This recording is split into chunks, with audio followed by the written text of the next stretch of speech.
Well, welcome, ladies and gentlemen, boys and girls, Poppies fans, wherever you may be, to AFC Fylde for this Vanarama North match between AFC Fylde and Kettering Town FC.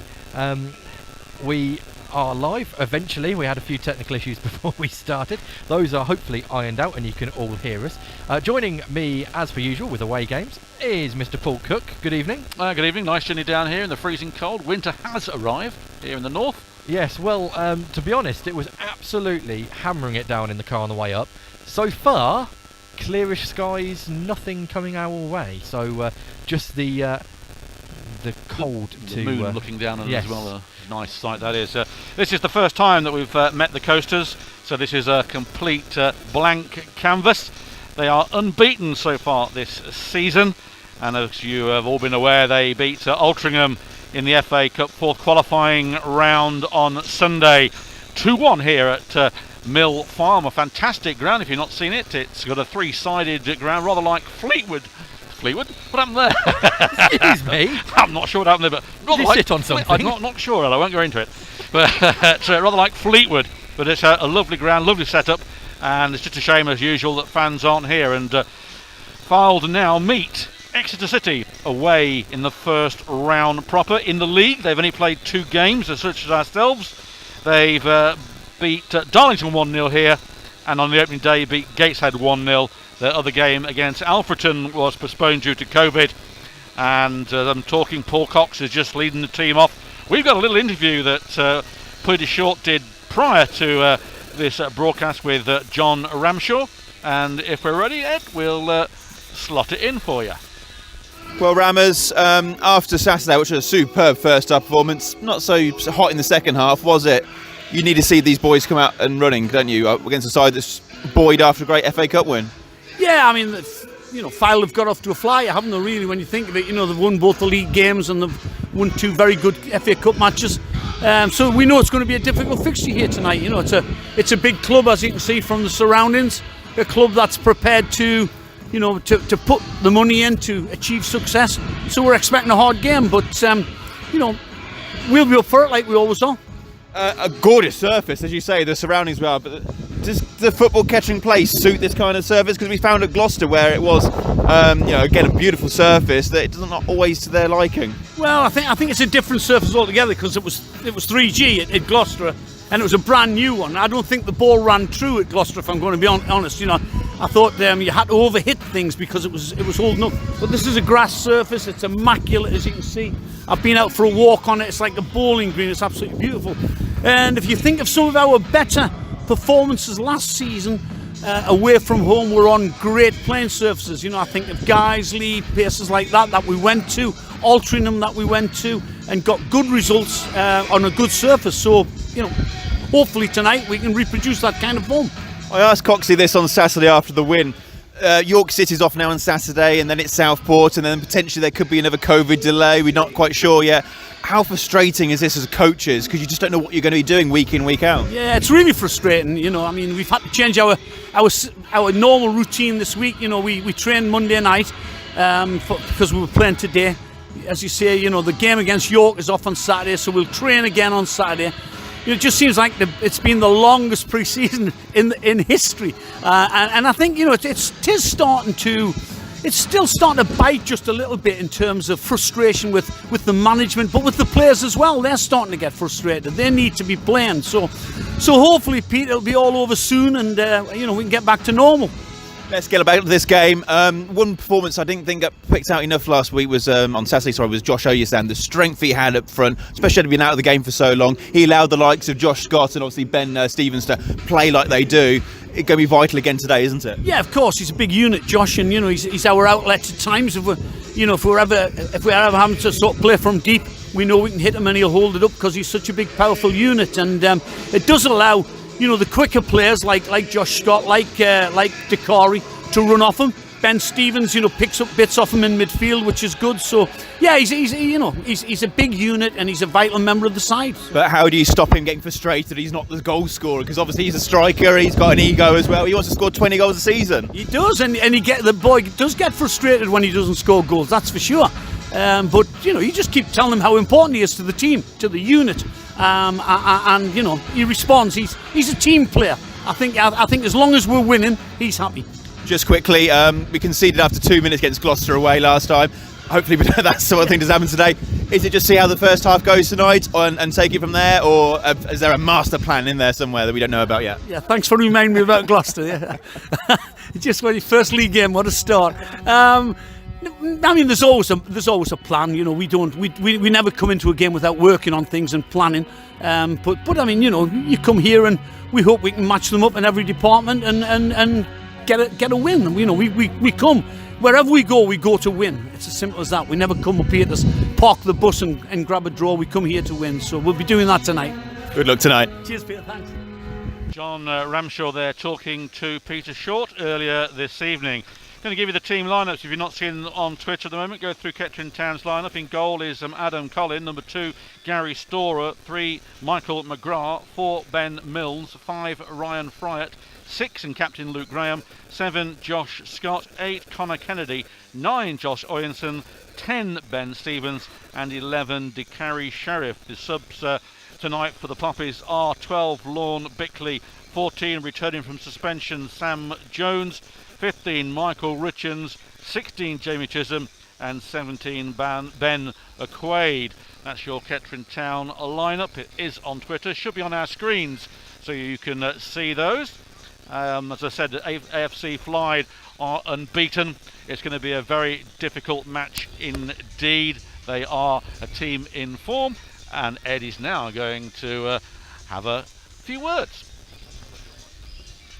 Yes, they're a team in form, and it's going to take a lot for Kettering, who are on a 50% win record in the league so far. The 3-1 loss away at Gloucester, and then that fantastic 3-1 win at home to whoever we played, Bradford, on Saturday. So we'll just go through the Fylde team with you in just 1 second. So they line up like this. Number 1 Chris Neal, 2 Luke Burke, 3 Luke Conlon, 6 Alex Whitmore, 7 Ben Tollett, 8 Danny Philliskirk, 9 Jordan Hume, 10 Nick Horton, 11 Junior Mondale, 12 Jack Sanders and 17 David Perkins. The bench is 14 Nathan Shaw, 15 Jack Sampson, 16 Jordan Lussey, 8 Kurt Willoughby and 19 Regan Ogle.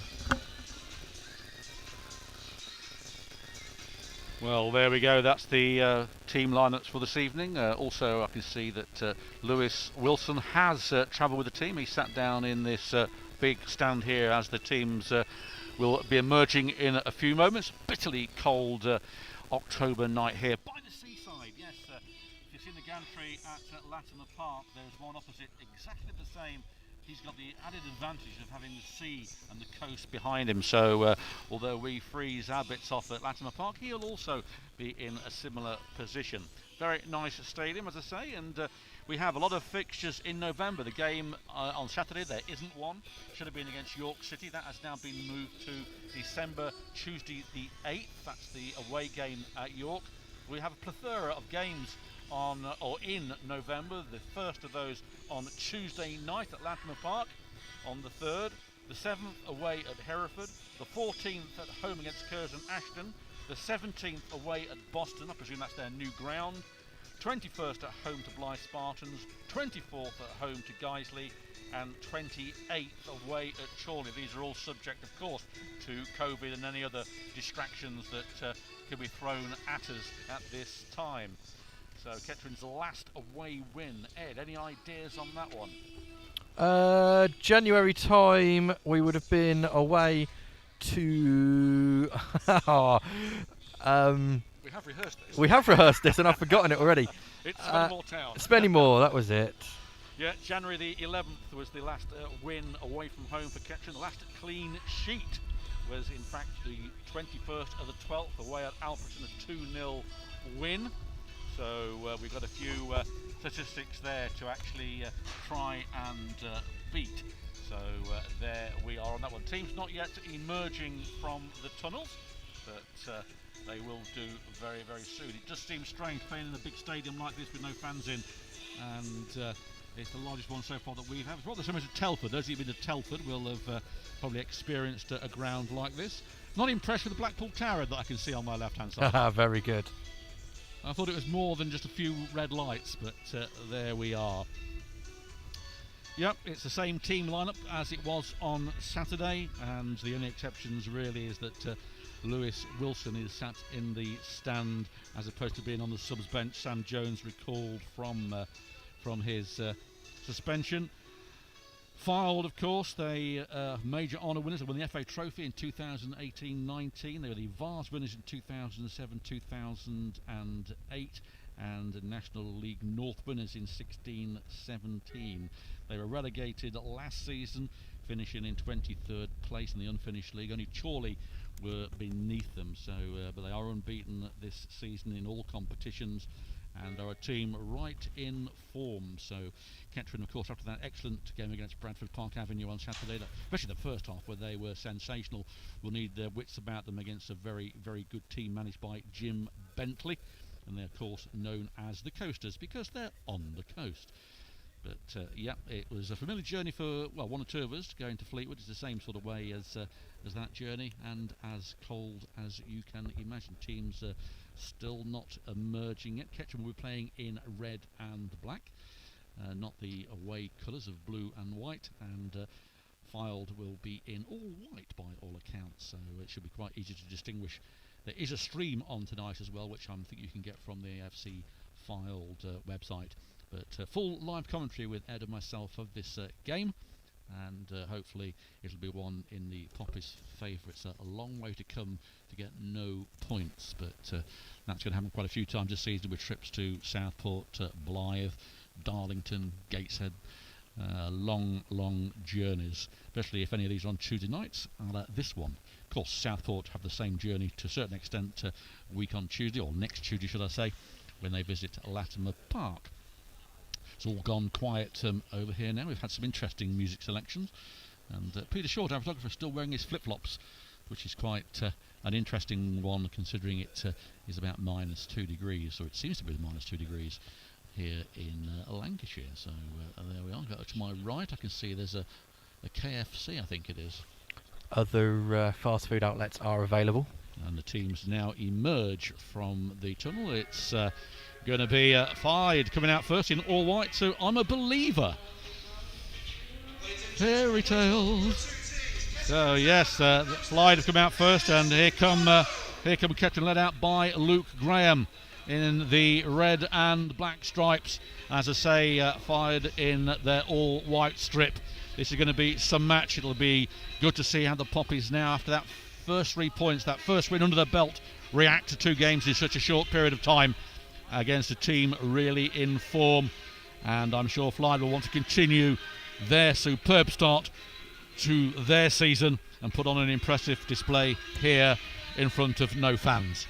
Well, that is the shame that we have at this moment in time with football, but like I say, you can be watching it at home on the AFC Fylde stream, or you're listening to us, of which we're very grateful, or you're watching it but listening to us, who knows.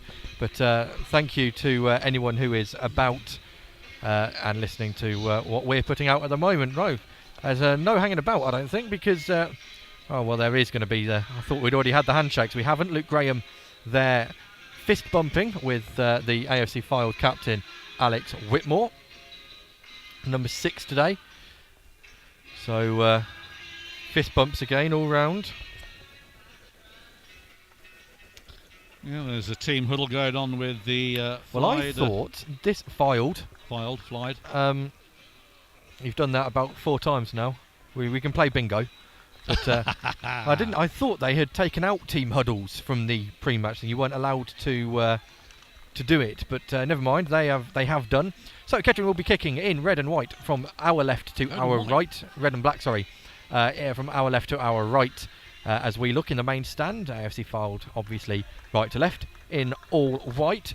It's Kettering to kick off. Ben Stevens over the ball. Referee again, rather comically, just counting the players on the pitch, make sure no one's shifted anyone on. But and away we go. Well, I was expecting a look for the keepers. Milnes hits forward, looking for Oyinson, headed away by the big captain for Fylde. Headed back by Storer, brought down with the 7, and Storer again has nicked it and away by the 17, Perkins. That's gone all the way out for a Kettering throw-in, about halfway inside their own half, which Gary Storer is going to come back and take. Formation-wise, Kettering playing 4 at the back, 2 holding with Kennedy and Milnes, 3 attacking midfielders with we've got Scott, Stevens and Sheriff in that order along the line, and Oyinson, the lone man, up top. Throwing for AFC Fylde then on this left hand side. It's going to be their number 3, Luke Conlon, to come forward and take it. Maybe a long throw. It's not a Connor Kennedy long throw though. Looking for some options. Still not taken yet. Lots of movement in front of him. Still not taken yet. Still not taken yet. And away we go finally towards the number 10, cut out by Milnes, and then Storer down the line. Has gone out of play and come back in, and the 17, Perkins, wants to take it quickly. He doesn't. Now he does. Not sure what's going on there, but a hokey cokey. It's Phyllis Kirk. Phyllis Kirk out to the right. Can't see who that is. I think it's probably Burke. Brought down by Hume, and then nicked off him by Milnes. Stevens, and then Kennedy slices the ball straight to the number 3, Conlon. Here he is now, just inside the Kettering half. Plays inside to the number 7. Now further inside onto the edge of the centre circle. Bursting forward by the 10. Put into Hume again. Now back out to the 17 and the 10. Will he shoot? No, he doesn't. He looks for an option. Now he twists. Goes past Kennedy onto his left foot. Plays right-footed out to the left, which Ben Tollett. Ben Tollett lays it down to Conlon. Conlon low in. Shot! So what a save, Adam Collin. One-handed, strong left hand away. That looked from our angle like it had gone straight into the back of the net. But Alan Collin, a strong left hand, batted it away. It was cleared, but Fylde come back again. It's with the number 3, Conlon. Again, this left-hand side. It's been switched over from the right. Now it's Ben Tollett. Ben Tollett back to Conlon. Conlon in the middle, and AFC Fylde playing really nice football on the floor. Ben Stevens tries to cut out. He can't, and away we go again. This time it's out on the right-hand side with Burke. Burke has Mondal in front of him. He goes back to, I believe that's Sanders. Sanders over to the captain, Whitmore. Whitmore to this left-hand side of Luke Conlon. Kettering have had maximum 3-4 touches of the ball so far. That has been cut out by McGrath though, and now they have a chance to get the ball on the deck. Oh, it's nearly cut out, the back pass by Hume, and it was Ben Milnes who played the back pass, and Ryan Fryatt was the man to bail Ben Milnes out, and Colin puts it out for a throw-in. Well, I'd love to get Paul Cook's thoughts in a second, but it's a little bit of a fast-paced first 3 minutes as Fylde come back again with the number 12. Now on the right-hand side, Luke Burke. Luke Burke finds Mondal. Mondal turns back and is looking for some option. He goes all the way back to Alex Whitmore, who comes out to this left-hand side of Luke Conlon. Luke Conlon, wonderful ball into Hume. Hume turns. He's on the left wing now, looking to cross. Does, left-footed. Cut out by Milnes, and then Kennedy takes some time, clears it up to Oyinson, cut out by Whitmore. We have a throw in for Kettering, and we are going to slow the play down, Paul Cook. 3 minutes 40 seconds before we can get you in on the action. Well, yes, luckily there's no goal in the game so far involving Kettering. There's been a goal scored in the 3rd and 1st minute, and it looked like that Fylde were going to do that one. It was a fantastic save from Adam Collin, and they are certainly on form. As I said prior to the game, they are an exciting side to watch, and it's going to be a real battle for Kettering if this continues. It's a different grave, I think the term is, Ed, from the teams that we've seen so far in pre-season and in the opening 3 games that Kettering have been involved in, and the Coasters do seem to be a very good size early doors. They certainly are. Fylde now have again the ball back to Chris Neal. Finally gets a touch of the ball this game. Back out to the right-hand side with the number 12, Sanders. Cut out though by McGrath. McGrath cuts inside, looking to play it back to Luke Graham. He's stitched him up a little bit there because Hume's on him, and that's a slow back pass by Graham. It does get to Colin though, who hits long. Sheriff onside, flicks the ball on, and Oyinson's through now. Oyinson's bearing down on the left-hand side of goal. Shoots tame though. It will trickle past the far post. That was a chance for Kettering, but it was a tame left-footed shot by Oyinson. Scuffed it, and it is a first effort for Kettering. It's not bad play, was it? A good quick No, counter-attack. it was a good counter-attack, and there's a little bit more control and power from Orinson, and that might have troubled the goalkeeper Chris Neal, but as Ed said, it trickled by the post. It's back into play into the Kettering half, to who heads on. Luke Graham collects the ball, fires it into no man's land. It's going to be a chase, but it's going to be Whitmore, the captain, is going to leave this, I think. No, he stopped it from going out, gets it back to the goalkeeper, who takes it to his 6-yard box, passes it back to Whitmore. He advances slowly up the pitch, back to the goalkeeper as Stevens tries to close him down. It hoofed away by Neal. Graham underneath it. Graham wins the header. It goes straight to Perkins. Away to Phylliskirk, and it's Fylde again on the attack. It's going to be a dangerous afternoon or evening for the Poppers. It comes in, it's cut out, but again it's going to be a shot coming in here, and that's turned high and wide, but it's a snapshot. It is from the number 17, and that is David Perkins. Just went over Adam Collins upright, almost hitting the bus that's over there. But a bright start from the host side, and Paul Cox are going to need to muster his team this evening if the Poppers are going to get anything out of this one. This is shaping up to be a very, very long night for everyone in red and black, because so far, if you have the Optastats percentage markers, we're probably looking at least 80% 20 in Fylde's favour, at least. There's Scott heads it up. Kennedy gets there. Milnes loses the header, and away come Fylde again. Kettering just cannot keep hold of the ball, although they forfeit an attack to go back to the goalkeeper, who plays it back to Whitmore. Whitmore to Conlon. Kettering trying a high press now, trying to put them off, although it goes back to the goalkeeper, and Kettering reorganise again. Now they press again when the ball's back out to the back line. On the right hand side, Ianson gets into a clatter with the number 17. Back to the goalkeeper, and now back to Whitmore again. Kettering now just standing off, not pressing high. Now the ball gets hit forward. That's a wayward pass. No, it's well kept in on the far side by the number 2 Burke. Ball through, wayward, and Storer gets there, and Milnes is clipped. Josh Scott. Well, Perkins not happy there, is he? Because he was fouled off the ball by Orinson, and Ben Milnes has been tripped there, and Perkins has been spoken to. Scott had a little look at the referee as if to say, I reckon I could have outpaced him, we could have had an advantage, but he had a lot of ground to make the up. coaches have got names on the shirts. Who have? Oh, the hosts. Oh, yes, they have. That helps. It does help. Can't they have got squad numbers. Yeah, but so got, names on the back of their shirts, so... and they are a squad-based team. But it's going to be Adam Collins take this free kick midway in Kettering's half. 0-0 here at Field Mill, or Mill Farm, I think we're called. I think Mill is Mansfield Town's ground, but that just goes into oblivion. And away come Fylde now. Has a chance here. Over to the number 7. He's away here. Tollett. Yes, tackle challenge there by Kennedy. A throw in to the home side. But they look dangerous on the forward runs, Ed.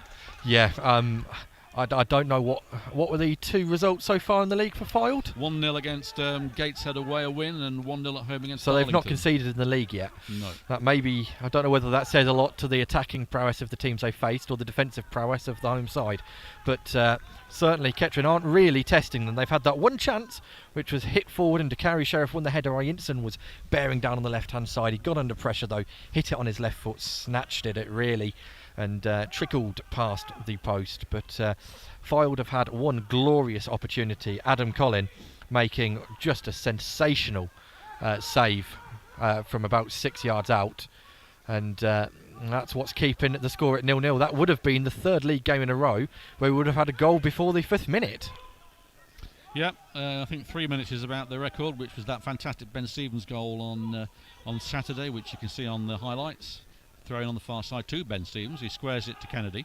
Kennedy takes touch, has to play the ball back, and he's got it to Fryatt. He plays it towards Scott, who scored 2 goals on Saturday. He plays it to Milnes. He loses the ball, and Fylde get the ball. But there's Storer in the mix, trying to rough things up. Fylde get the ball back with Phylliskirk. Turns. The number 3 with the ball. The rain has started to come down. Oh joy! Yeah, I jinxed it by saying it didn't look like we were going to have any, and now it's coming down relatively heavily as well. Luckily, it seems to be blowing away from us. That's good work from Ben Stevens. He's really putting the Fylde defender under some pressure, and Stevens is really forcing him backwards, and Fylde have done so well to get out of that and fry it. It's McGrath. Wayward pass finds Josh Scott, and Milnes plays it through to Josh Oyinson. There could be a chance for the visitors here. Blocked. Milnes cuts back in. Oh, it's a wayward pass. It went in between Scott and Stevens. And now Fylde come away with a counter-attack. It's the number 10, which is Horton. Horton looking for an option. Crossfield pass cut out by Kennedy.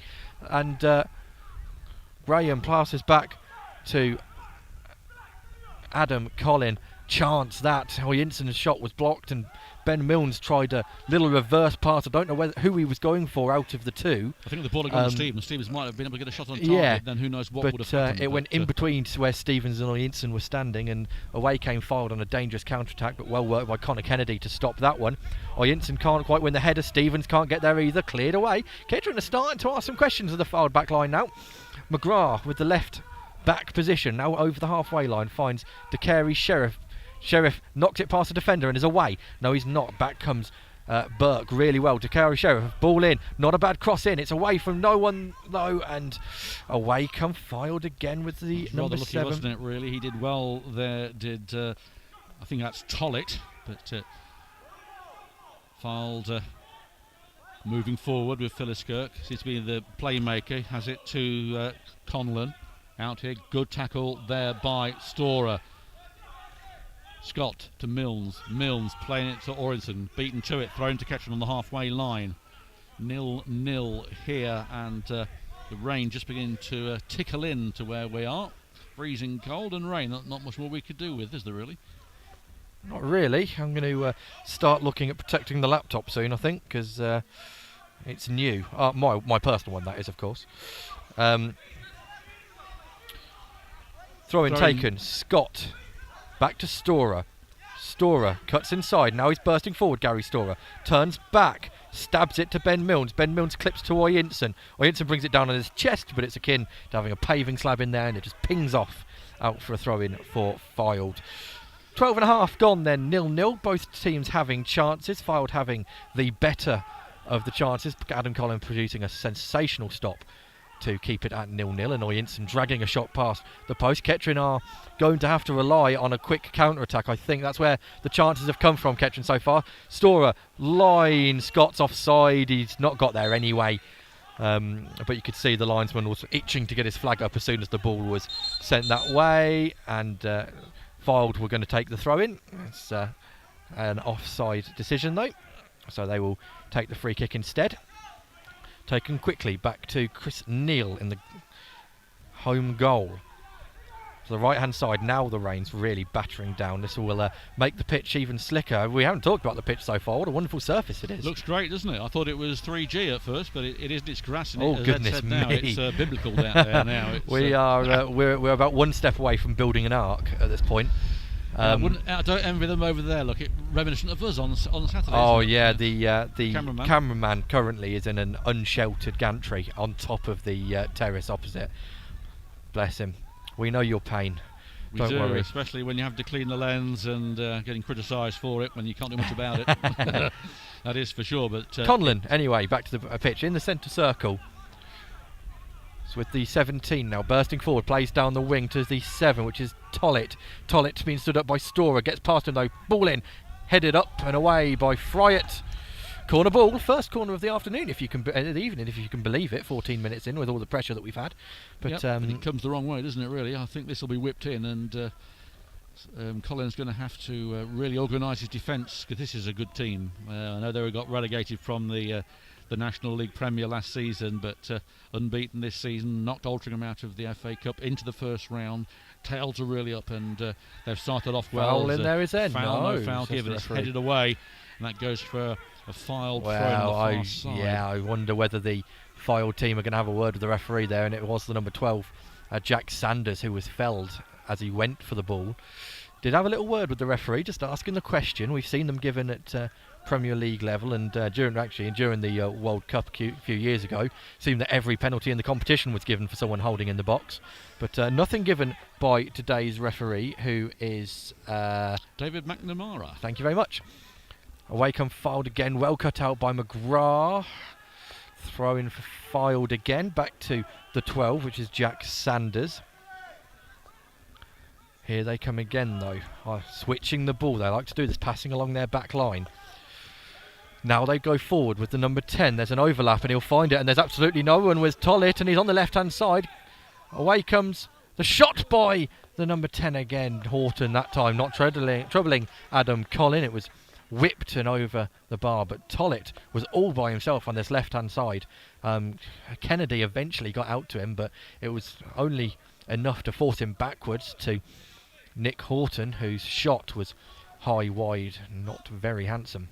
All the attacks there could be from down that side, aren't they? And they are. We've seen a lot of the ball at this side of the pitch, so, which is right in front of where we're sat. Some work done on that side. Friant now having a word with Paul Cox as Colin takes the goal kick aimed towards Orenston, who's headed out of it. So thrown to catch on the halfway line. That one I feel a bit sorry for Orenston, because some of them I felt like they're not fouls, but he was sandwiched there by two Fylde players, and it's not a lot you can do. But nothing given, throw in only. Storer clips the ball down. Orenston's offside. It doesn't matter if he's Usain Bolt, though. He's not getting on the end of that one from Gary Storer as it pings out a play for a goal kick. Usain Bolt or Bernie the Bolt. Lightning Bolt wouldn't have got there. No. So goal kick then for AFC Fylde. It's Chris Neal to take it in an all green kit, if you're wondering, and Adam Collin is in sort of a highlighter yellow. Headed out by Friant. Throw in only. It's right in where I can't see. There we go. Number 3, Conlon wants to take it quickly. Kettering going to have to work hard because Fylde just play the ball so quickly from these set pieces. Storer clips the ball long. Oyinson can't hold it up. And it goes back to Chris Neal again. This is not a good game plan, I have to say, so far from Kettering. Just hitting it up to Oyinson, who's failing to really keep anything down. But I don't really know what other game plan they can try, Kettering, because Fylde are just dominating everywhere at the moment. Away they come over the halfway line again, but now they turn back.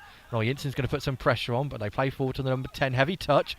Good challenge by Milnes, and Oyinsen has got away from his man this time. He bursts forward. He plays it out to Scott. Does he? Eventually he does. There's no one in the box yet for Josh Scott. Now there is arriving. Ball in. It's heavy. De Kerry Sheriff over him. Oh, and the bounce has taken it away from McGrath. Misjudged that by Sheriff, and just too heavy for any of the Kettering forwards to latch onto. Gone for throw on the far side. Good move though for the Poppies. There's just little signs, isn't there, from Kettering? Not many, but little signs as Friant. It was Luke Graham who sliced it. That went actually behind him, but it was absolutely fine. Nothing to worry about. Foul there. Yeah, De Kerry Sheriff has won that one. But there's little signs from Kettering in this game that they are showing promise. I mean, Fylde have, let's be honest, had all of the possession so far, but Kettering have now had 2, that's the second I'd class very good chance, the Oyinson one and that cross.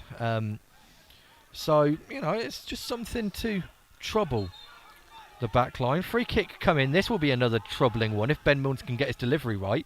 In it comes, deep. Scott wins the header, down, but doesn't fall to a Kettering player and bounces away and will be cleared by the 17. In fact, he's not clearing it, he's just running. He's running for the hills. Now he stops and manages to get the ball away from 5 Kettering players, and away come Fylde again. That ball is hit, and Storer's going to have to do very well to do something with this. He does, clears it away. Scott won't get there. Excellent work from Storer under pressure from 2 Fylde players there, and it's a throw-in back to the home side there. Conlon with the ball plays it back to Whitmore. He sprays it on the far side. A bit of space here for the home side to come forward with Sanders. Back into the centre circle with Mondell. He finds Philliskirk. It's through to Conlon, to Whitmore. Whitmore, the captain. He finds Conlon. Good possession football here from the house. Interrupted there by Milnes, but Fylde to get the ball back again. Whitmore threads the ball through. Good possession football here from the home side. Houghton with a chance here, he finds whom, it's going to come through, a shot comes in here, must be a chance, it comes off Luke Graham and goes for a corner with Adam Collin sort of, I suppose, wrong-footed That could have gone anywhere, but another corner on the opposite side this time to the home side. That's 2 corners to nil. And the wind has died down a little bit now. The rain also has stopped. And again, Adam Collin organising his troops, leaving just to carry Sheriff up front for a breakaway for the Poppers. It's thought about a short corner on the far side. It's not been delivered yet. It is now into the area, and that goes straight behind the goal. A poor corner for the home side. 0-0 here at Mill Farm, this excellent ground of the Coasters AFC Fylde. I have to say, only 20 minutes have gone. We've had enough action for an entire first half so far. Yeah, if it were 100 words to the non-league paper, it'd be done, wouldn't it? By now? Yes. And a bit, but yeah, it's going to be a difficult game for Kettering. Although the rain seems to have subsided for the time being, the bitterness and the slight breeze is still there under the floodlit pitch on Wednesday night football. Yeah, quite rare, isn't it? This will put my weekly calendar out of date, but here comes Jordan Hume. It's an awful touch from him, though. Oh, that's not a great layoff by Fryatt, and Graham has to do something with it. Back come AFC Fylde. He won't thank Fryatt for that layoff. And away come Fylde again on the right-hand side. Now they slow the play down with their back line, looking for some options to go forward. Just bouncing the ball around. Yeah, my weekly calendar's going to be all off now. I'm going to think today's Tuesday, and it's all going wrong. Storer cuts that out, heads down the line. Out by the number 3, though. And then cut back down the line again into Hume.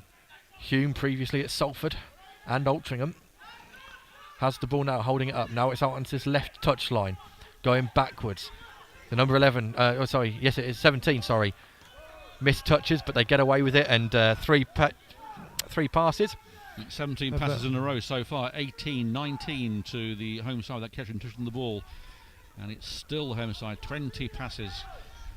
Goes forward, the number 8, Mike Tryshot doesn't, 21. Perkins puts the ball through to Hume, a back flick, and Kettering get a toe in to stop it. Storer breaks away now, gets it to Orenson, a man forward. He's tackled and loses the ball eventually. He's out to Mustard. Storer wins it back, does well. Josh Scott gets the ball, but he's muscled out of it.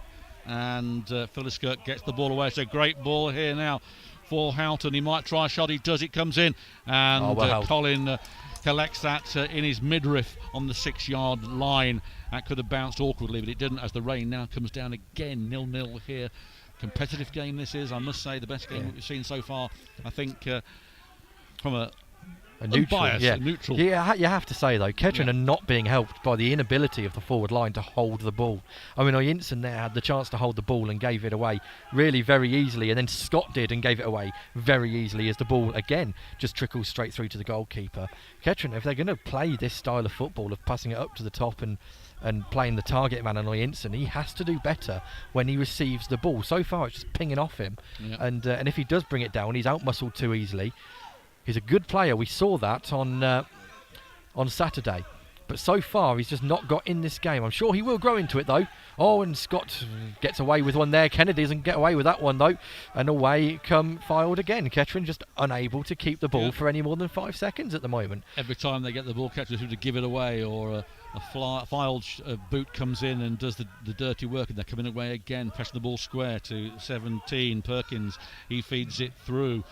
It's going to be another shot here from Perkins. Might try one. He threads it through to number 7. Dangerous here as Storer's on the line. It comes in low.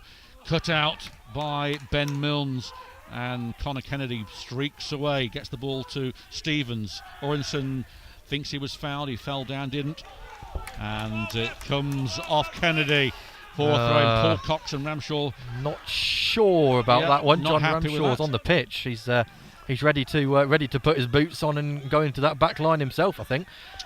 Well, the last time we were this far north, he was booked, wasn't he? He was at Curzon Ashton, yeah. The last time we were certainly this far north for Rocky Ramshaw, as the nickname was born. Ramshaw, yeah. But away come Fylde again. Who was it? Which scientist or physicist came up with the law of averages?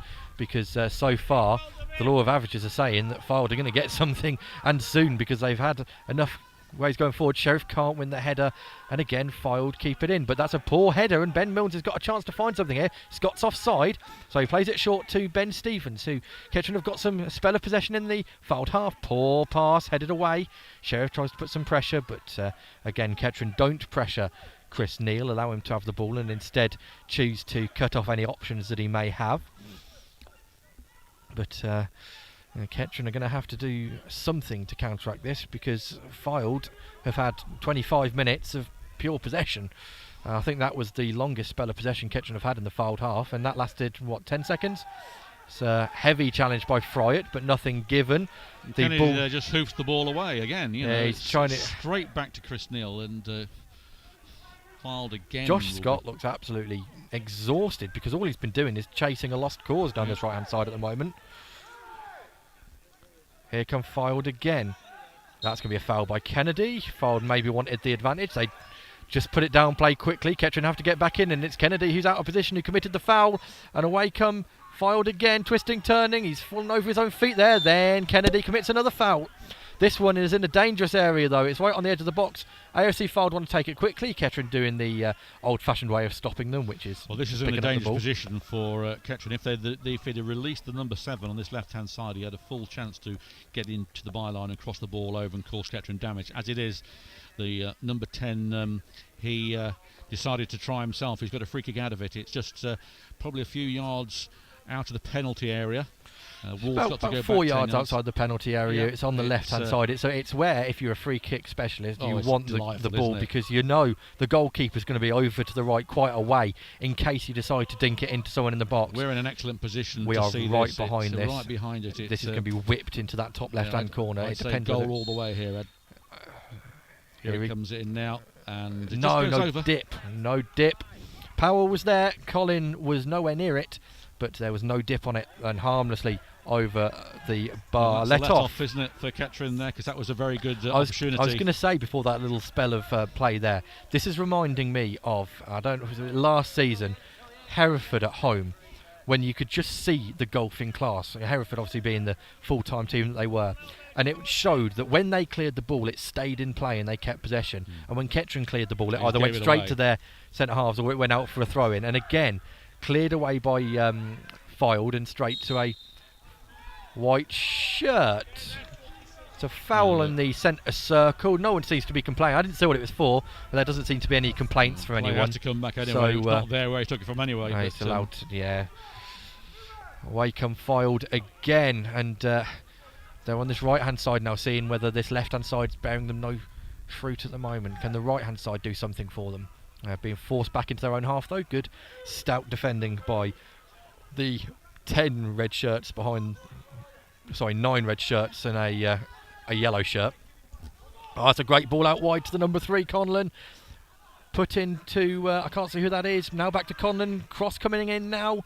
No, laid off. It's the number 7. Cross coming in now. No, laid off again to Horton. Horton twists, turns, gets away from Kennedy. Now with the number 7. Kettering doing their best to defend, but there's a nice little 1-2 and the 7's away on this left-hand side again. Good challenge, great challenge. Ben Milnes falls over but gets the ball to Storer, who's immediately under pressure. He needs to do something with this. Manages a wonderful ball to Josh Scott, who is fouled. No, says the referee. And Fylde will continue.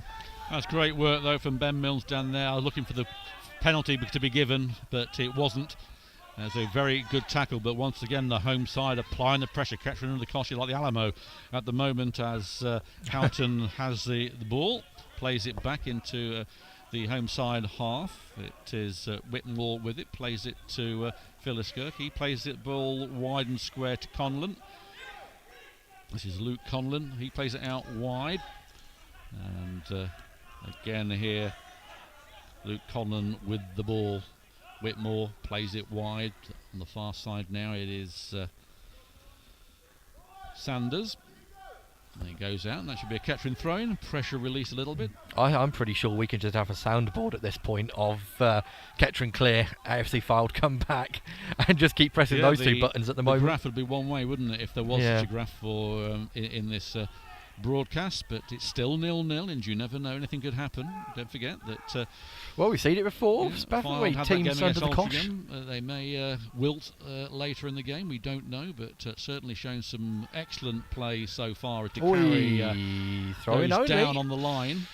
There's a throw-in on the far side as DeCarry stays down. Of course, Kettering have had that extra day's rest, haven't they, on Fylde. Will that come into play come 70, 80 minutes? I mean, Fylde full time, we so. can hope so. But you never know.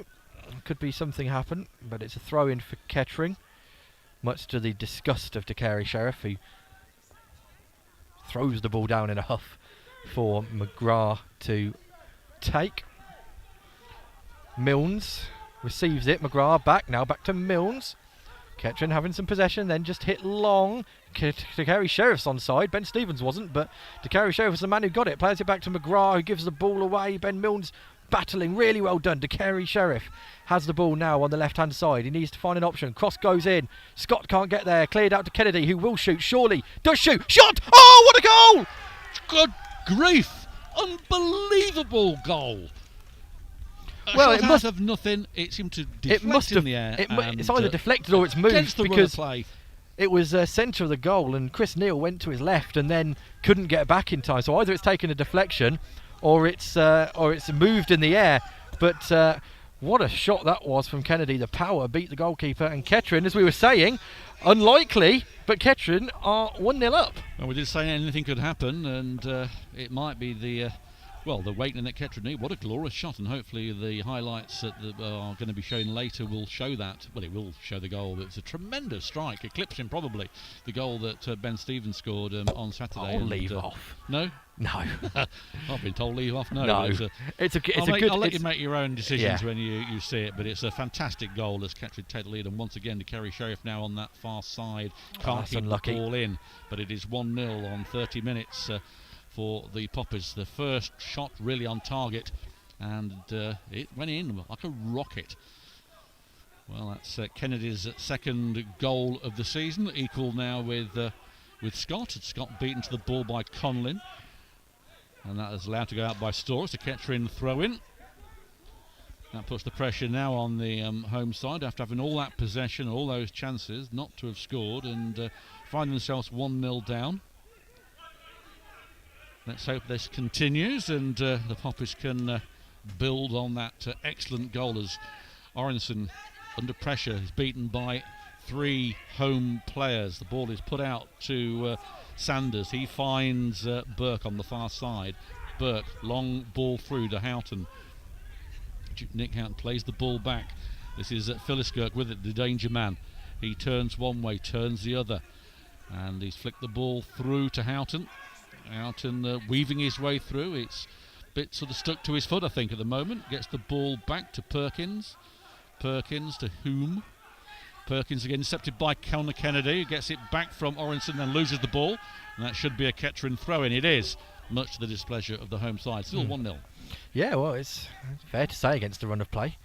But Kettering I don't care if it's against run of play or anything. It's Kettering have struggled for possession in this first half, but when they have had it, let's be honest, when they've had the ball in the Fylde half, it has looked dangerous. It's just very unusual that they have had the ball in the Fylde half. But you've had the Oyenson shot and the cross and then the goal. So, again, it's taking your chances when you get them, isn't it? And Kettering have had very few, but they're taking them. If you don't have these shots, you don't know what's going to happen. And that was a real classy goal, but it is Fylde again on the attack with this throw from Conlon, not been taken yet. A lot of movement going on. It's Houghton been brought down by Connor Kennedy. You can see he was playing for it, but he was fouled. And this is another good position, a bit further out than the last time. Referee having a quick word with Ben Milnes, don't know why. Perkins is there as well. Stevens is helping Philliskirk to his feet. Has Philliskirk anything to do with Macclesfield in the past? Seems to ring a bell, but I don't know. Anyway, it's going to be Philliskirk with this free kick on this left-hand side. Wall of one, which is Scott at the moment. Everybody bunched on the far side. Ball comes in swinging and headed out towards Philliskirk. He gets the ball back in, but cleared by Orenson to Stevens. Stevens now with a bit of space to run. He's got Scott with him. Ball through to Scott. There's Takari Sheriff has moved sides, and Stevens loses the ball and gives the ball away to the opposition. They come away with it. It's Houghton and a throw-in to the home side. Ball put out by Storer. And it's going to be a throw then to Kettering, not Filed. We've all had problems with that. It's gone through to Orinson. Orinson can't control it and comes off him for throw-in. Header by Fryatt. Storer, really well done. Scott couldn't really get his foot on over it, and throw in for Fylde to break away. 10 minutes then for Kettering to hold on until half time, if that is going to be the way that they're going to play, or for a lot to happen, and then the managers can get their teams back into the changing rooms below us. But Connor Kennedy with that goal, that wonderful strike, which flummoxed Chris Neal in the Fylde goal, giving Kettering a lead, which I think anyone in attendance would probably say has come against the run of play. But we're not complaining. Not at all, no. It's a welcome strike, but once again it's the home side pressing forward with Conlon and Whitmore. Back to Mondell on the far side. They move the ball around well to do the full-timers, and it shows they know where they are. Intercepted there, though, by Ben Stevens. Only Orinson up front. Stevens under pressure, goes one way, has to play the ball back towards Ben Milnes. Milnes in the centre circle, plays the ball out wide. That is McGrath, plays it back to Milnes. Kettering now in the penalty area, plays it out to square. What a good ball to Storer. Can Storer put one in? Thinks about it, gets the ball to Connor Kennedy, back to Storer. Pump the ball forward to Josh Scott. He can't get there. Flag goes up for offside, and the move breaks down. Yeah, good defending that from Fylde after the mistake in the midfield. They got behind and in numbers to stop Kettering from getting any further forward. But Kettering have grown into this game, certainly, and it's now a little bit more even than it was, say, in the first 15, 20 minutes. I think, they were under the cosh for quite a bit of that first 25 minutes or so, and oh my word, the rain's back down again. The corner flag to my right is basically horizontal. Horizontal, isn't it? It is lashing now. Goodness me, it's not nice out there. You've done well if you're sat at the home and warm, either watching or listening. You can hear it battering on the main stand here as Colin collects the ball. You can just about see him through the driving rain. Not just coming down either, is it? It's swirling. And there's going to be great fun going back, isn't it? Oh, joy. Anyway, it's towards Orinson, who heads the ball on and gets it to Stevens. He's going to try one. He takes a touch, plays the ball square to carry Sheriff. Sheriff, and then a penalty, plays one in it, ricochets off, but it goes back to Sheriff on the far side. He's got Milnes with him, doesn't use him. Plays it to McGrath, back to Milnes.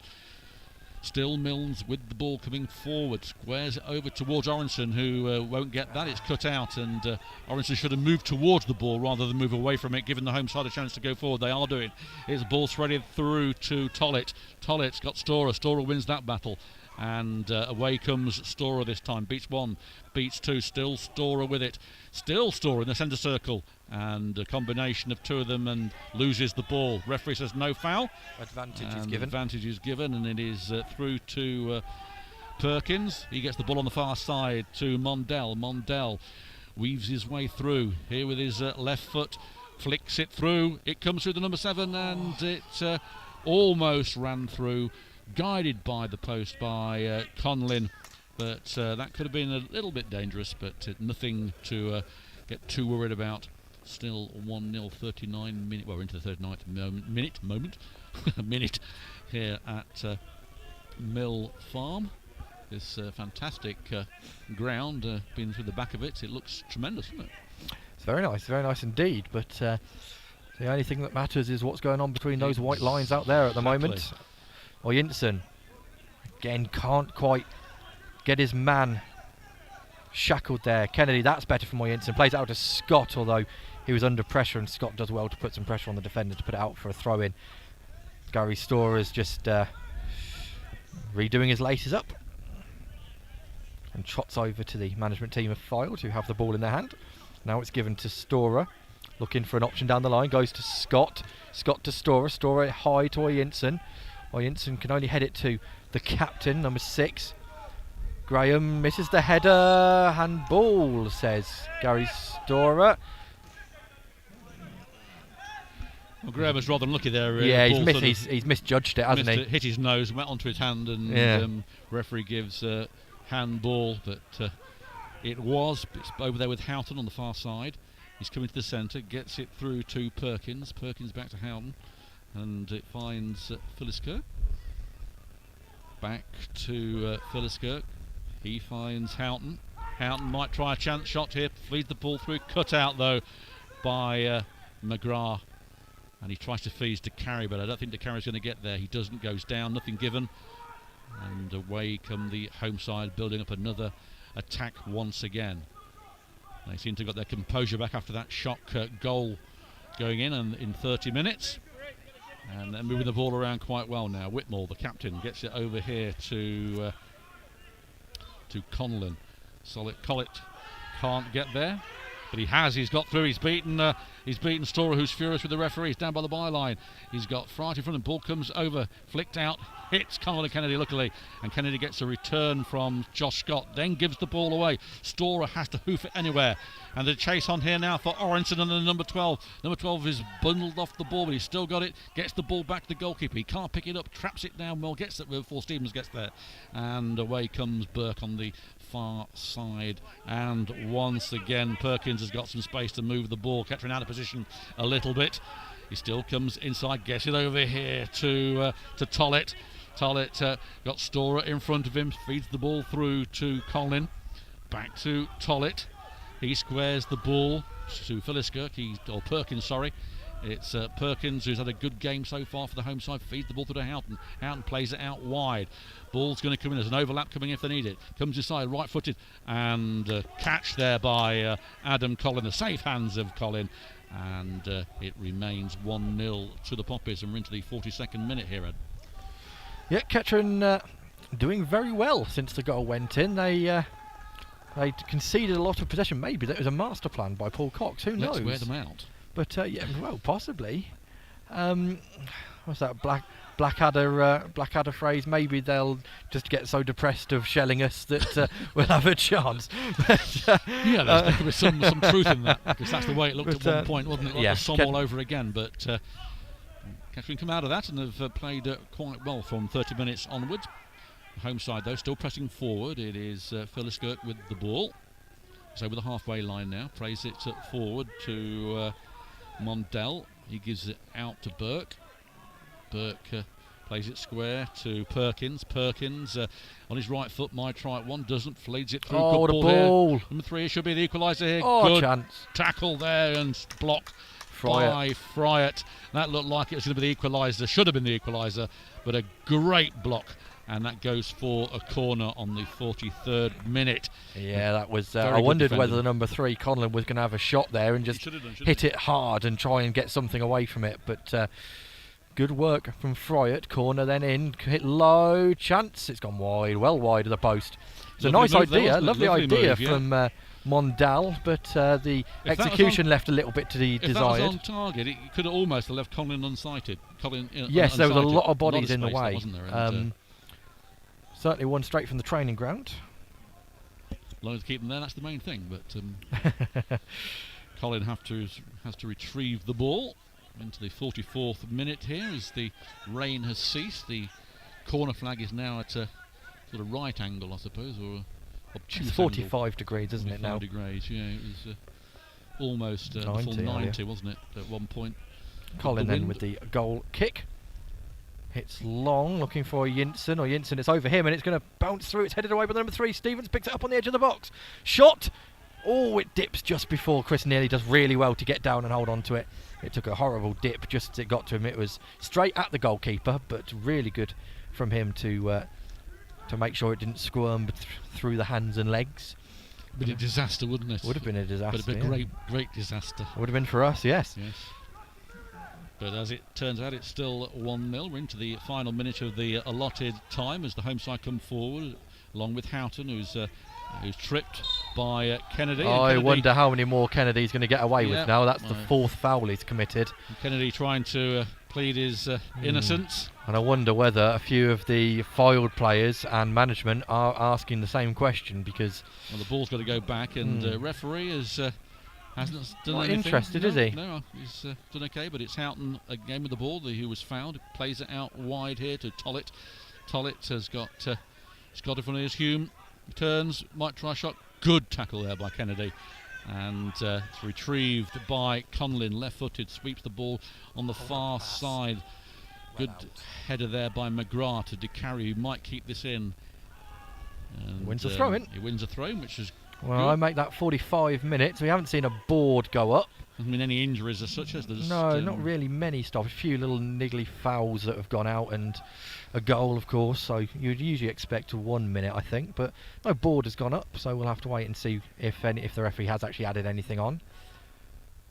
Throw in, doesn't reach Ianson, but it goes straight up into the air. Stevens back header, and he goes to the number 7, and Fylde mounting one final attack on the Kettering goal, trying to keep them camped down, and Fryatt will cut that out and unceremoniously hits that down the line. It's still in play though, and the number 6 has to go backwards to collect it, so it's not awful from Kettering, forcing the Fylde back line deeper into their own half. Now the ball goes forward long. It had nice shape on it, but it was nowhere near. But that's half time, and Kettering are 1-0 up.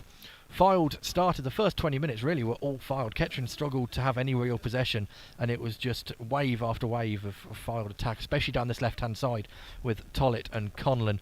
But eventually Kettering got into their groove, and it took something really rather special as Kennedy took aim from about 25-30 yards out, and we're not sure whether it took a deflection or whether the ball moved in the air, because Chris Neal went to his left initially and then failed to get back across as the ball slammed into the middle of the net. So hopefully we'll see on the highlights at some point whether that was a deflection or whether there was just swerve on the ball. But since then it's been a much more even game. Probably Fylde just pipping it again, but that's more to do with the fact Kettering are trying not to concede so quickly after scoring and putting pressure on the back line. Colin not had a lot to do, had one fantastic save to make in the opening 3 minutes. Going backwards, tipping it round for a corner when a goal. It wasn't a corner, was it? No. It actually stayed in play and it was cleared away. Into the corner. Sorry, yes. Yep. And he got his hand to it and forced it away. It was a glorious save when it looked like a goal was a save for certain. And really, that's the only save he's had to make. They've had the chances as the home side, but not a great deal on target. They've played some lovely football. They're good possession football. You can see why they're full time. And but the all important thing is they're a goal down. And another 45 minutes of football to come up later on after this break, which we'll be taking in a few moments, and we'll be with you in the second half of this exciting trip to the coast. And Peter Short's just come and dancing in front of me. I don't think that'll do any good at Strictly. Yeah, but make sure that camera's off at half time. But we're going to take a break now and have a bit of a refreshing break. But half time, it's AFC Fylde 0, Kettering Town 1. Join us again in about 10 minutes.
Well, welcome back, ladies and gentlemen, boys and girls, to Mill Farm.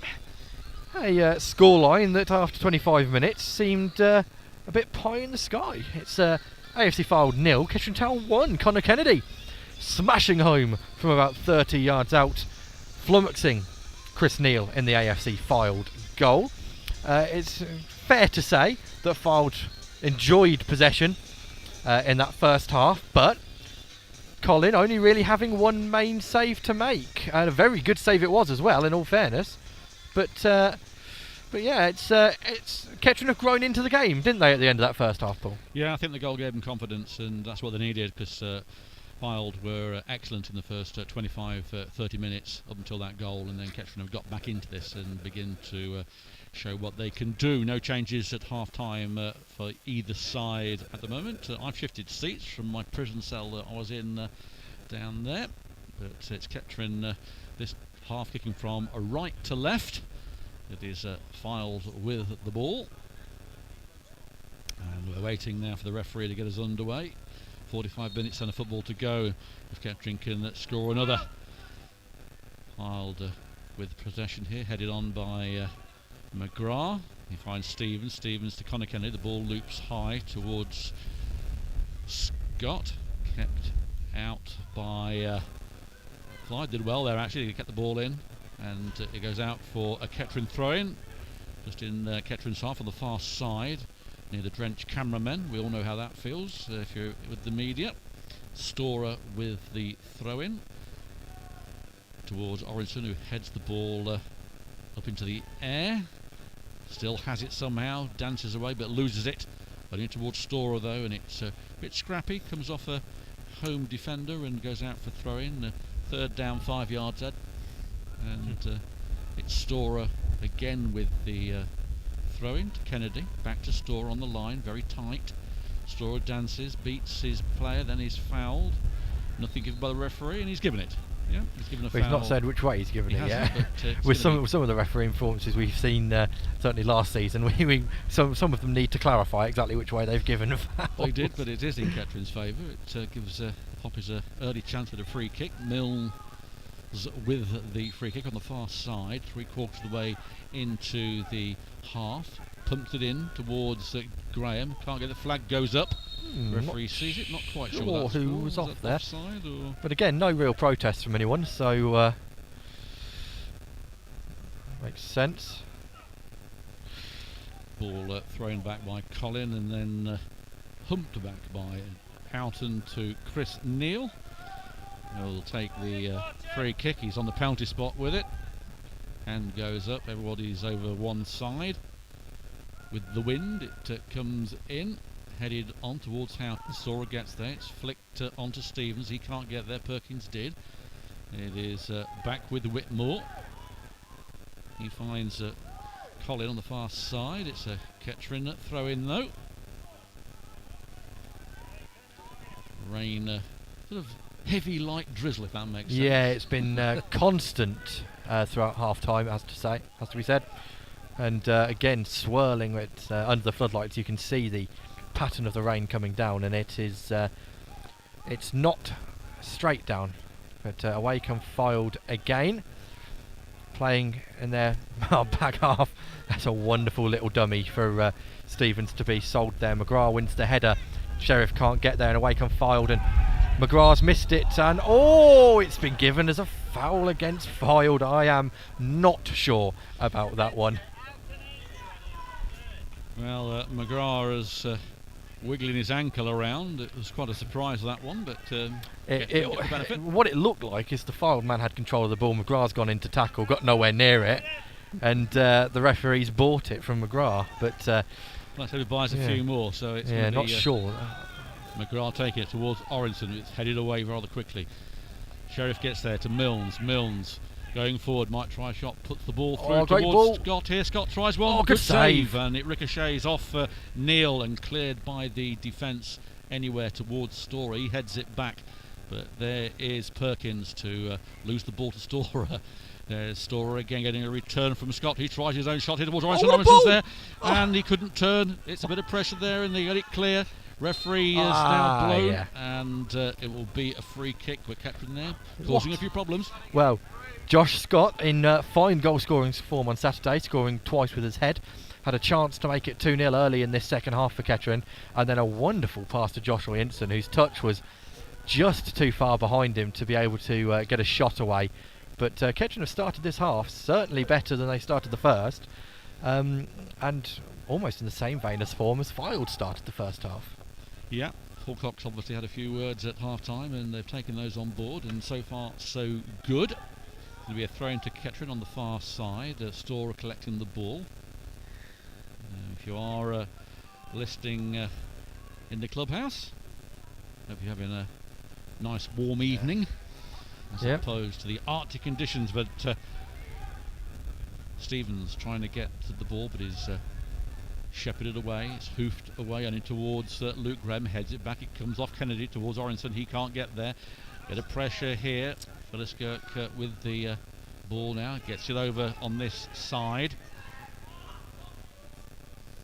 Kettering need to stay focused here, because enjoying this sense of possession that they're having in the first half and the first part of the second half, just needs to make sure that they don't lose their concentration at the back. And here come Fylde again, although good pressing from Kettering to keep them in their own half. Now they will look forward again on this near side with Burke. Burke again goes back to Sanders. Sanders now looking for an option, clips forward. Graham should win the header, does. Picked up in the centre of the park by a Fylde man again, and away they come again. The home side in all white, kicking from left to right as we look this second half. Kettering in their home strip of red and black. But here come Fylde again, it's the 7. Now out to that left-hand side, I think it's the 3 who caused all sorts of problems in the first half. Well cut out by Fryatt though. He steps out and brings the ball away. He's still got the ball. Pass it up to Oyinson. Oyinson, good touch from him. Hasn't really got an option though, gets away from his man, but gives the ball away. Oyinson calls for foul, nothing given. Kettering still have the ball anyway. Milnes lays it out to McGrath over the halfway line now. This left side turns back. Still going, gets to Milnes. Milnes now plays to DeCary Sheriff, who falls over the ball. Oh, it's a foul against DeCary Sheriff. I'm not sure about that. Not sure with that. I think he slipped. I think it's yeah. He's won the ball, and in winning the ball he's sort of slipped off the ball and has gone into the number 11. Referee's given it. It's a harsh one. I can see why he's given it, but it's a harsh one from a Kettering point of view.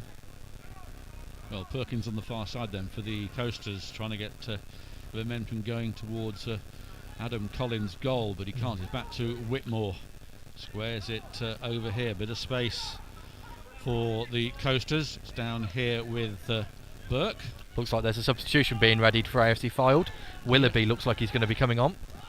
But Whitmore over to Sanders over there. Sanders gets the ball. It's Perkins back to Sanders.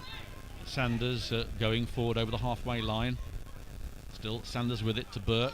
Burke feeds the ball through to Mondell, but there is McGrath.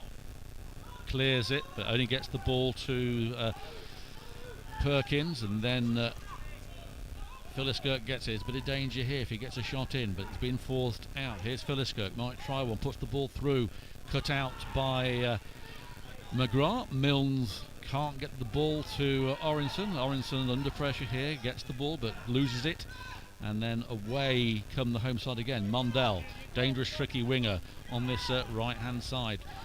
Plays it back to Perkins, back to Mondell. Mondell, left-footed, puts it in. 1-2. Luke Graham cuts it out, and there's a foul. Oh. And referee brings play back. It's in the centre of the pitch, just outside the D. And another good position as the home side looks like they're going to make a substitution. They're going to wait just yet. Number 18 was going to come on. You still will do. They don't make a substitution on an attacking set piece. It's a good position for the home side. The wall will have to go back considerably. Yeah, it suits a left footer, and the left footer over it is Conlon, but wait to see who does take this. It's certainly Conlon who looks the most interested. Collins getting his wall set up. It's much like the position in the first half, but obviously on the other side. That one went over, didn't it, in the first half? It's going to be the number 3 takes Conlon, it, and that's 3 points. That has, that goes sailing down into the open stand. A poor effort, really, and all that sort of help came to nothing. Willoughby still hasn't come on. He's put his thermal jacket back on as the rain comes down. Kettering haven't got many warming up at the moment. They're all sat down here, all huddled up. There's Lorne Bickley. So back underway here as Perkins threads the ball through. McGrath's going to have to win this one. He does, gets those good work there, but DeCarry Sheriff won't keep this in. Throw in the halfway line. Mundell with the quick throw in. Back towards Sanders. Sanders squares it over to Whitmore. Whitmore moving forward. Still with the ball over the halfway line. Feeds it out wide. Stora's there. Beaten easily. There's a good chance here now. Those eyes bound by the byline. There's the number 10 comes in and straight into the arms of Conlin, looping into the arms. Good move. Poor finish. Yeah, it was. I don't know whether there was a Kettering foot that got in the way of that as well, but yeah, it just popped up into the air and into the hands of Adam Collin, who hits long looking for Oyinson. Again, it's over him. Sheriff was too busy waiting for the flick on from Oyinson that never came. And we're going to stop here for a substitution. It's the 18 Willoughby coming on, and it's 11 coming off. Junior Mondal, the man off, had a relatively quiet first half. Certainly looked dangerous when he got on the ball, but a lot of the play was on the opposite side from him. He was on that left hand side, and Junior's been on this right hand side for a lot of it. So see what goes here. Looks like Kettering are making a substitution soon as well. Sam Jones is being readied. Ball hit forward, headed down. There's a chance here for Fylde to do something if they can get it out to this right hand side to the number 10. Here they come forward again. It's not got out there yet. McGrath gets in the way and stabs that.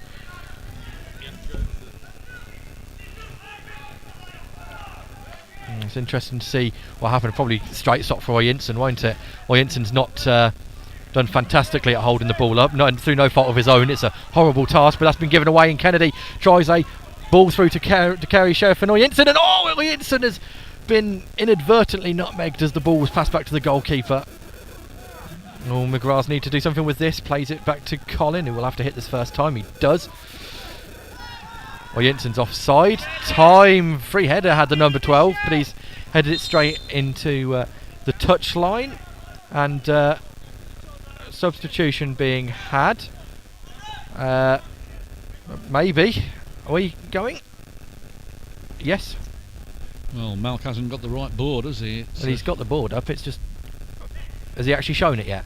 No, there we go. Cheers, Malk. I know you've had a game off, but he's showing all the ground where there's no fans. Any danger, Malk? It'd be nice to see around here where the actual people are. It's Oyinson. Yeah, he's shown it to the 3 empty sides of the ground, not to the main stand. Absolutely marvellous. Thankfully, we know it's Oyinson who's come off, and Sam Jones has come on. As we thought, it's a like for like. Sam Jones will take on that target man role. It's a fair point.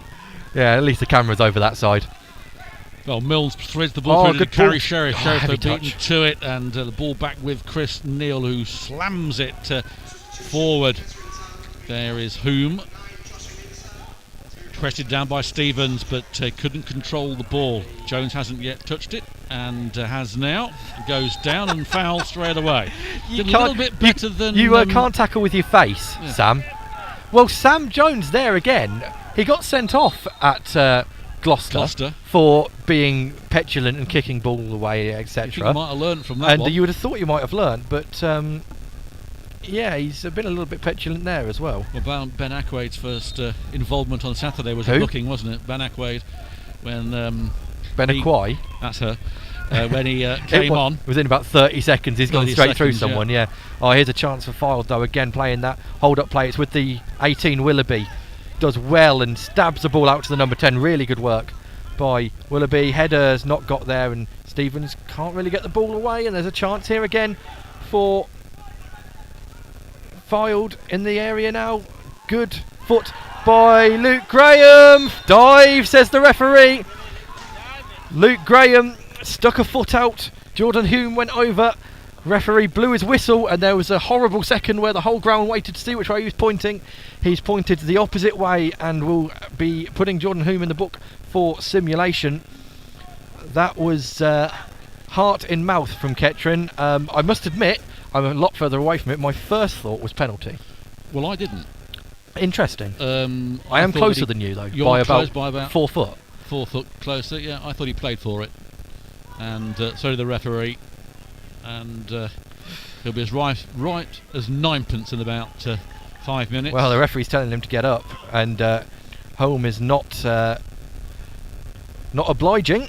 He seems to either be genuinely get on with it or get off. The physio's now coming on, so wait to see the extent of the injury on Jordan Hume, who's certainly down in some he's pain. got to do that to sort of justify being booked, hasn't it? Well, but we'll see what goes on here. But Kettering got away with one there because Fylde are really building up a head of steam, and Hume's been an absolute pain this game. He just holds the ball up and can either go left or right, or he can play it off to someone else. And he did there. 7, 9 and 10 have all caused. But Hume held the ball up, back to goal, tried to slip it out to the left. Graham put the foot in.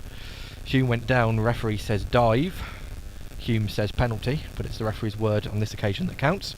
Well, he is up, and let's hope that it's nothing serious. Yellow card has been given, so it's the first booking of the game, isn't it? I think first booking of the game. First booking of the game, yeah. And he's not happy, Jordan Hume. He's seems like a change might be happening again for the home side. It might be Hume coming off, but free kick taken by Colin. It goes straight out of play. It's a throw into the home side. Burke gets the ball, long ball down, and McGrath leaves that for Colin. Colin pumps again. it forward, but he kicks it not the straight first out of play time again, Colin's cut across it, and it's gone out of play for a throw in on this near side, or it would have been the far side in the first half. But Kettering just need to try and keep the ball as far away from their goal as possible at the moment, and having them get it straight back is not the game plan. But again, this is good disciplined defending now from Kettering, not allowing Fylde to play any major forward passes, keeping them in their own half. Look at the discipline of all 11 men behind the ball now, cutting off any options as they go. Now it's with the number 2 on this right hand side. They may look forward now, Fylde. They go back again to the number 12 centre half, looking for an option. Now he'll go long, looking for Hume, who's recently been booked, who would have been met by a cacophony of boos from Kettering fans, as usually happens when things like that happen. Here's to the number 7, plays it through to Hume, turn straight at Colin. Well, really good touch, really good turn from Jordan Hume. The shot just dragged, it was low, it was straight at Adam Colin. You can only ask to get it on target, and Colin's done well there. But danger sign for Kettering. Danger signs again. It's Hume once again who's proven to be the thorn in Kettering side. Certainly going forward, Fylde are an exciting side to watch. Very good football as Kennedy pumps the ball forward towards Jones. That's left to go out. Even on a dry pitch, I'm not sure that's staying in. No. But on a wet pitch, that's going to spin off the surface.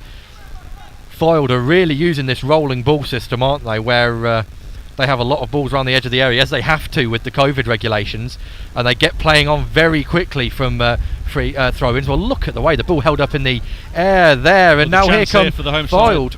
Yeah. It's on the right-hand side. It's the number 10 counter-attack for AFC Fylde, the home side. White shirt streaming forward. Milnes is trying his best to cut it out. Out it comes to the number 2. DeCary Sheriff helping there. Played back to the 17. Stevens goes and closes. Now out to the 6, the captain. No one closing him at the moment. Now out to the number 3. Over goes the Kettering number 7, which is Scott. Played in, cut out by Luke Graham. And it will be recycled back into the goalkeeper. And Fylde build up from the back again. It's with the number 12 breaking forward, no one closing. Now it's been played to the number 10. Across comes McGrath back to Fryer scoops it up. DeCary Sheriff picks the ball up, tries to find it through to Milnes, gets it back again, but again loses out to the number 17, and we're back to first quarter of the match time, where it's all AFC Fylde. They seem to have found that gear again. It's up to Kettering now to try and stop them. There's a lot of space for Hume on this right hand side. Cross in, blocked by McGrath, throw in for AFC Fylde. Quickly taken again, back to the number 2. Burke to the 8, Phyllis Kirk out to the 17, who's looks interested now, out to the left hand side with the 3, now back to the 7 again, all the play on this left hand side again, into the 8, flicked off, cut out by Kennedy, and Kennedy drives forward, still going. It's a really poor pass from Connor Kennedy though, and back come AFC Fylde, right hand side, number 10 has a chance, ball in, chance here, goal it is. Well, it's been coming, a wonderful ball in, and it's I'm not sure who it is who's got the goal.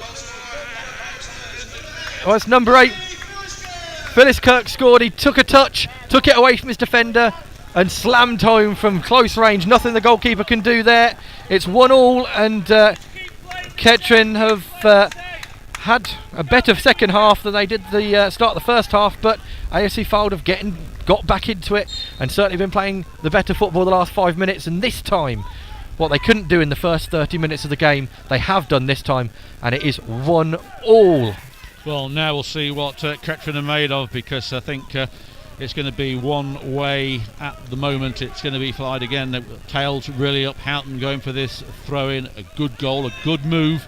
Burke with the ball, still Burke going forward, squares it, it's pressed out wide to Houghton. Houghton comes off McGrath, and it's a throw in to the home side. Burke with the throw in, gets it to the goal scorer Phyllis Kirk. He squares it out wide. Good football here. Kettering about to make another substitution. Looks like Lorne Bickley coming on for the Poppies, but it is Phyllis Kirk with the ball.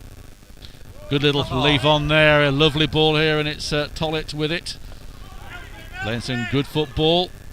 Unmarked here is Houghton, might try a shot, he does, it curls and it's headed out, coming in again. Kettering can't get the ball away. Anything can happen here. There's a bit of a melee, and finally cleared eventually by McGrath to carry Sheriff, who turns but then loses the ball, and it's back with goalkeeper nil. I thought there that it was going to be another scrappy goal, and Kettering need to calm down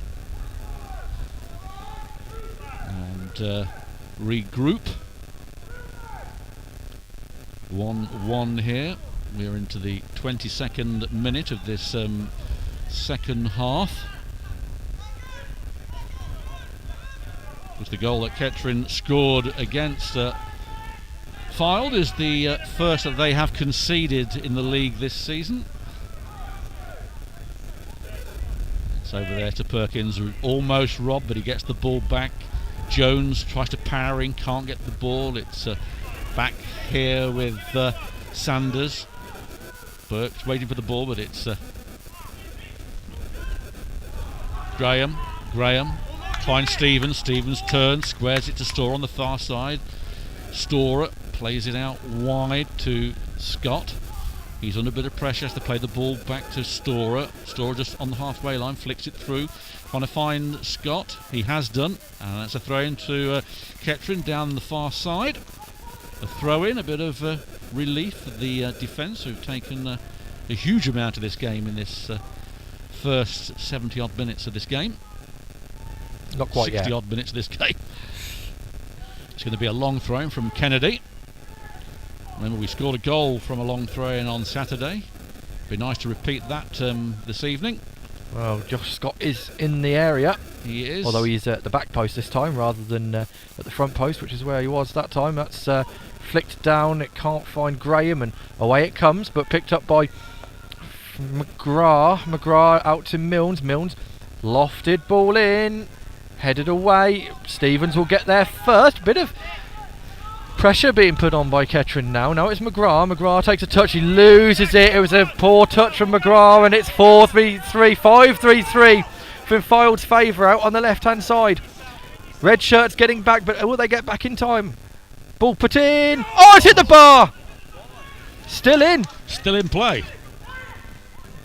That's still in play as the ball comes in. Oh, There's chance Burke, again. comes in again. Should Cleared be a goal. away. Cleared, but only towards Phyllis Kirk. It comes in. Shot comes in. Blocked Oh, again off the by chest. Kettering. Out it comes again. It's like a pinball game at the moment.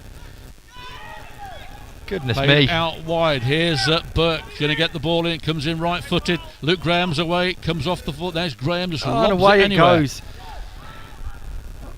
Comes down. And in comes Whitmore. Oh, that goes finally. out of play. Well, that, Let's have a breather. that was an interesting one. And we're going to take a bit more of a breather. We're going to have a substitution. Well, We've certainly Fylde got there. something to talk about on the 3-hour journey back home. About 5 chances there for Fylde. Blocks hitting the Denver. Everything's going on. But who's coming off for Kettering? Malk won't. Cheers, Malk. Thanks, Mal. Oh, Ben Stevens coming off for Kettering. Interesting decision that from the bench, but in all fairness, he's been relatively ineffective this second half. Also, Coxey brought him off in that game against Bradford, as he Yes. had a lot of football recently and beginning to probably puff and pant a bit. So Lorne Bickley has come on for Kettering. Of course, Bickley scored the first goal this season for Kettering in the this season. Against This Chelmsford. season in the season. Yeah, I'd like just be right for the legal FA Cup. yeah. So would repeat take a from the- goal from him now. We were the Channel Islander who would take his tally to 2. Richie's best mate. Well, we don't know. Richie. Small They both island. come from Jersey, but they don't know each other's families. But it's a throw-in, far side, 1-1. 70 minutes gone in the game, 20 to go, and to be a very interesting 20 minutes for both teams. It has to be said. Yeah, Long ball should be won by Fryatt. It's missed by everyone. Storer's going to have to do well with it. It's not a great clearance and a chance. Oh, it's wide. Oh, it's wide and a well, down Storer on the got knees away is with that one, Hume. didn't he? It was a poor move there from Storer. It gave them an ample opportunity, and Colin just let that ball go by. Why is he not Another just chance. hit it anywhere rather than trying to be clever and hitting it with the outside of his boot? It doesn't matter if it goes out for a throw-in or corner or whatever. Just get it away from the danger. But Kettering will be hoping it's a case of one of them days for Fylde where they have all the possession and the chances and they can't get it over the line. But at the moment, it's looking dangerous for the visitors. As I said, I've had well, certainly we from Kettering have had a 3-hour journey. There's a lot of players who come from south of Kettering who will have had a much longer journey.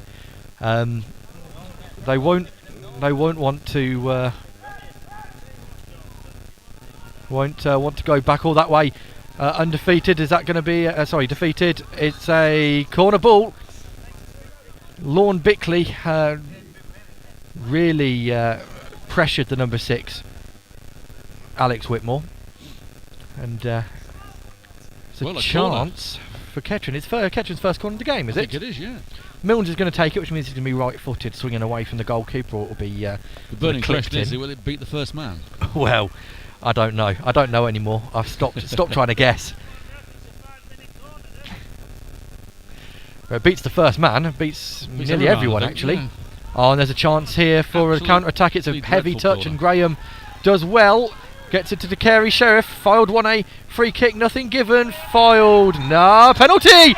Well. The Carey Sheriff, he was under pressure. There wasn't a lot of contact on him, though. There was an outstretched arm. There was an outstretched arm, and he felt it and went down. And I don't know whether it was because the referee was positioned between players, thought there was more contact than there was. We've got a brilliant position, and even with my red tinted spectacles on, it looks soft. But Well, I think it's blatant. well, of course you do.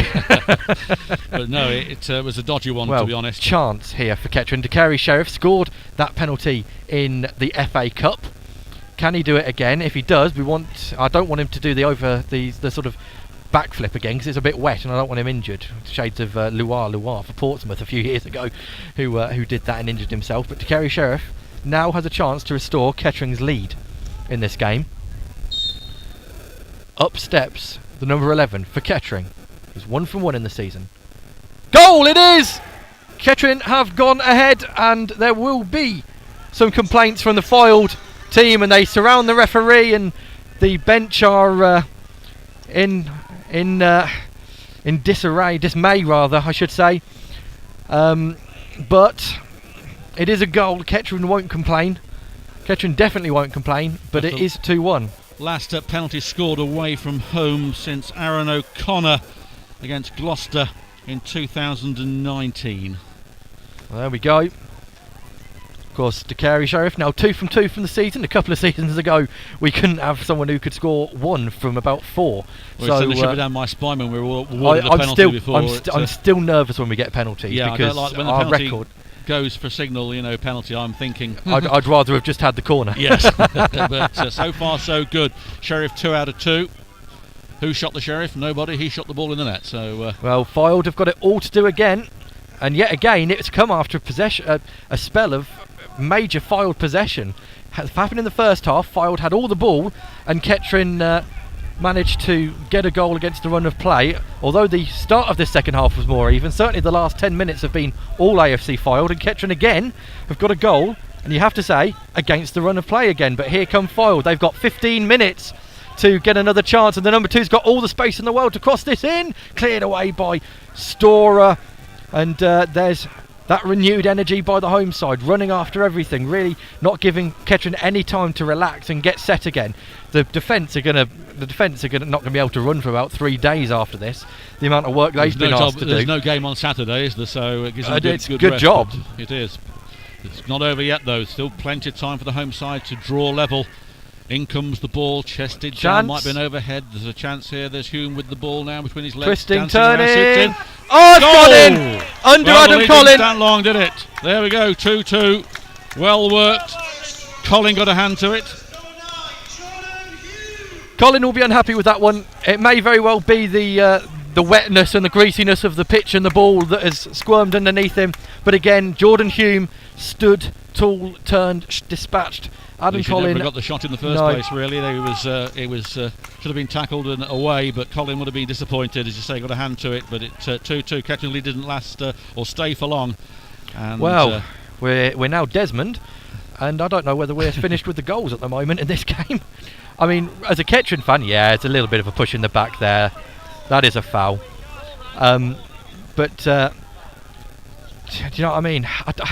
I don't know. I think there's another goal in this game, and I daren't say who it goes to. That's the issue. I mean, Kettering fans at the start of this game will have been happy with this scoreline, and there's obviously 14 minutes to go. Kettering will be happy with this scoreline if it stays like this. They might be a little bit peeved that they've taken the lead twice and surrendered it twice, and that might be something we speak to Paul Cox about after the game. But this game's not over yet. Still a lot of time to go. Well, Milnes dinks the ball in. There Kennedy wins the header. Nothing in it though, and the goalkeeper picks the ball up, looking for a quick release, and DeCary Sheriff has to do something.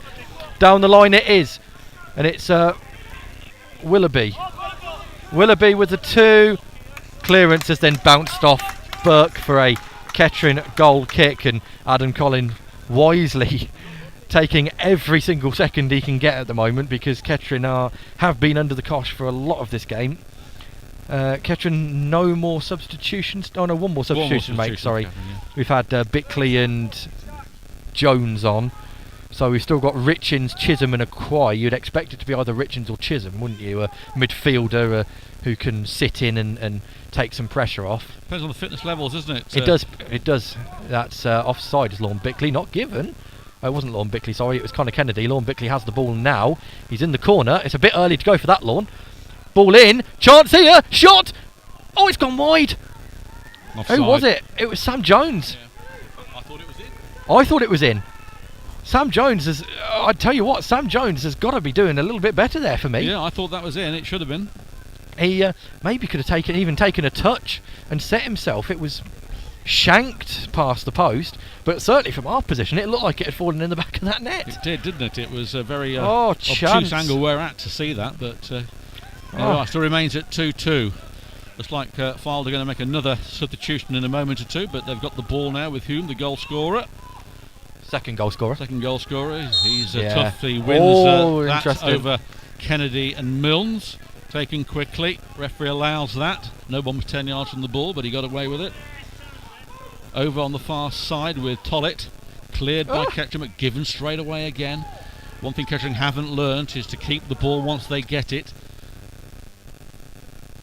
In it comes again, ball comes in, it blocked off Fryatt to McGrath. Now McGrath got a chance here, he's going to release De Carry Stroke, doesn't get there.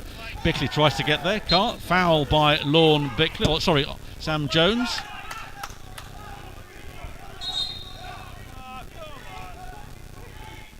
Bit of argy-bargy there. Substitution to be made now. 15, Sampson coming on for AFC Fylde, and look at that. 7, Ben Tollett. Well, Kettering will be glad to see the back of him, but it depends what we see in Jack Sampson. But well, Sampson's had his hair cut, so he's got no strength. Dear. But you see that, an experienced kit man showing us the ball. Exactly, yes, that was good work from the kit man. It was, yeah. Free kick for Fylde just inside their half then. Richard's been told to strip off and beg your pardon. Ball comes in as Humit comes over here. It should be corner ball. It is.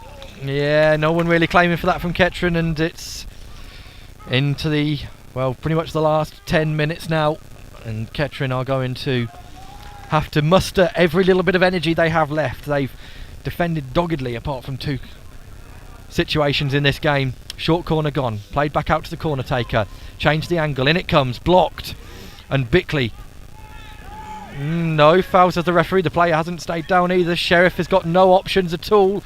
He's just got to run and keep running and keep running and keep running. De Carey Sheriff, just keep running down the left hand side.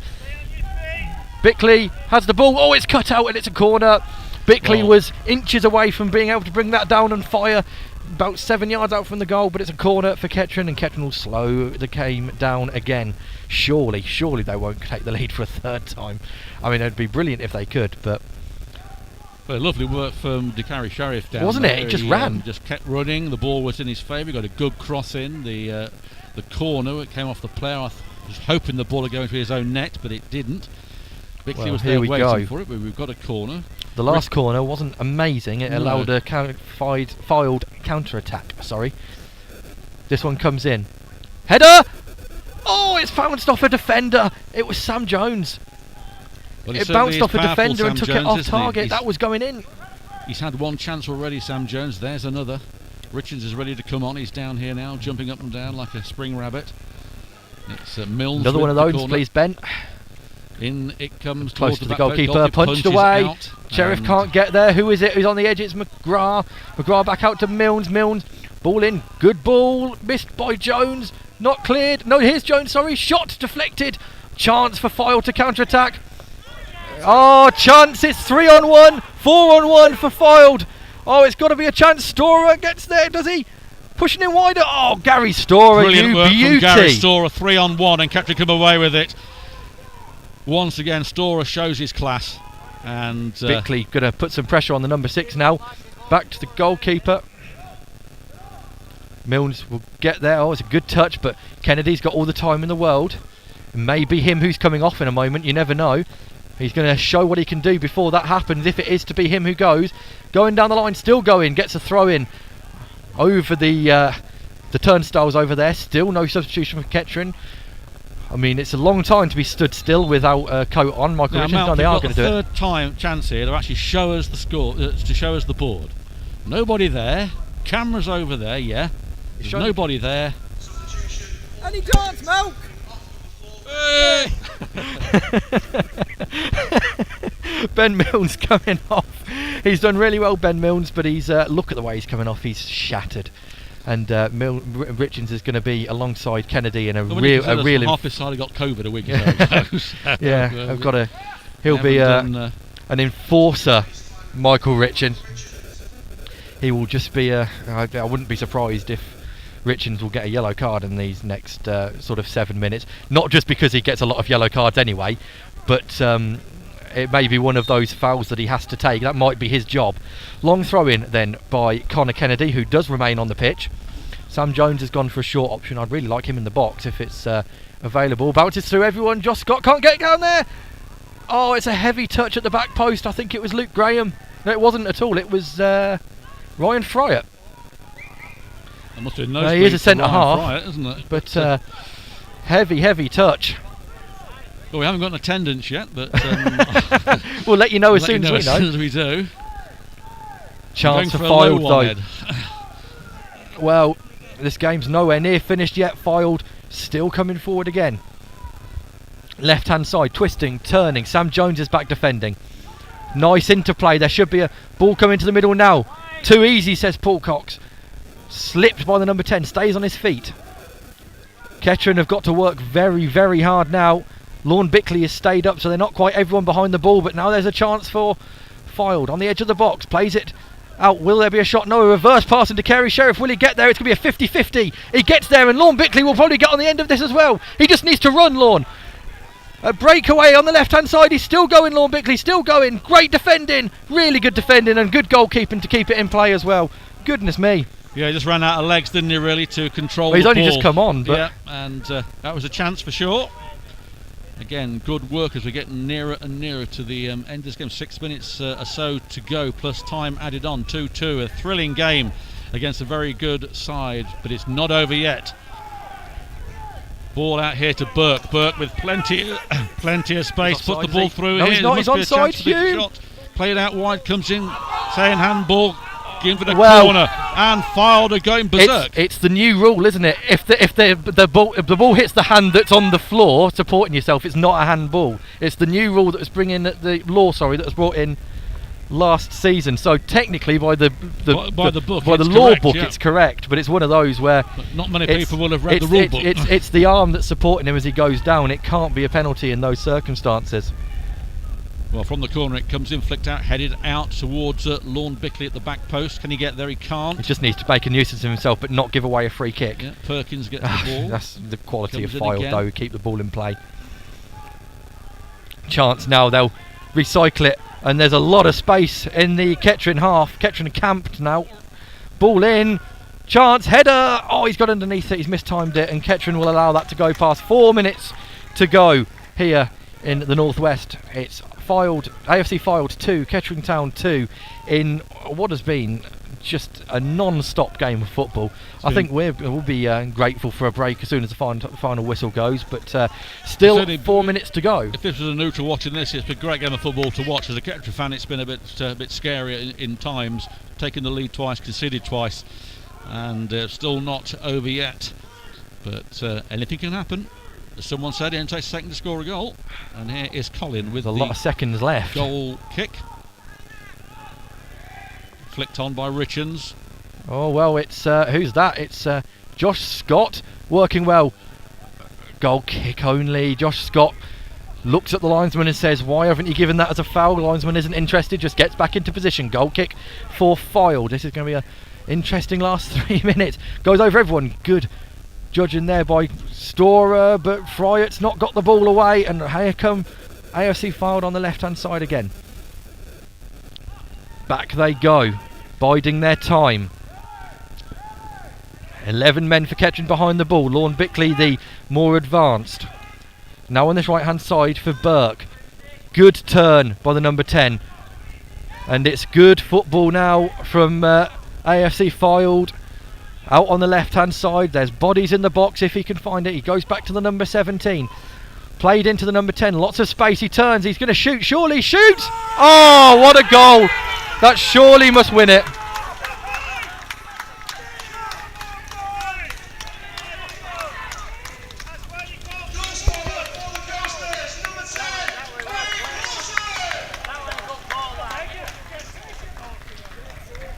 Well, that was a cracking goal, a cracking finish, and to say it hasn't been coming would be a bit of an understatement.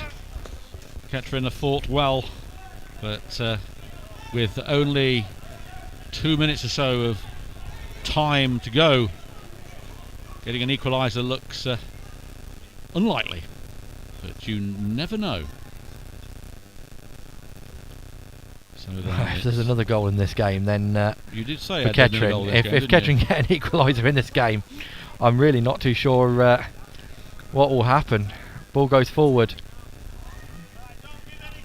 Chance down the line. It's going to be a throw-in only, and now it's Fylde's time to take their time. Substitution will be made. It's going to be Nathan Shaw coming on, and it's going to be Nick Horton coming off.